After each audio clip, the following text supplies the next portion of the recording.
దాన్ని తీసుకోగలిగారు కానీ ఓటమి కూడా ధైర్యంగా కూర్చుకునే వాళ్ళకి స్థాయి లేదు. వాళ్ళకి పారిపోయారు ఇక్కడి నుంచి. భావంలో ఉండే తీవ్రత భాషలో ఉండాల్సిన అవసరం లేదు. భాష మనుషుల్ని కలపడానికి కానీ విడగొట్టడానికి కాదు. భాష విద్వేషం రేపడానికి కాదు, పరిష్కరించడానికి. ఎంత జటిలమైన సమస్య అయినా, భయంకర సమస్య అయినా చర్చల ద్వారా పరిష్కరించుకోవడానికి కానీ వివాదం సృష్టించడానికి కాదు. ఈ సభ ఉన్నది అందుకు.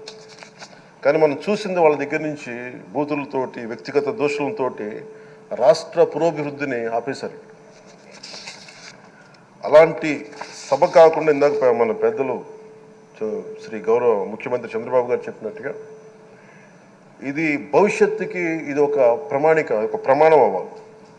2047 వరకు ఇంత అద్భుతమైన స్థానంలో మనకి ఆంధ్రప్రదేశ్ తెలుగు జాతి ఉన్నత స్థాయికి వెళ్ళాలంటే ఈరోజు మనం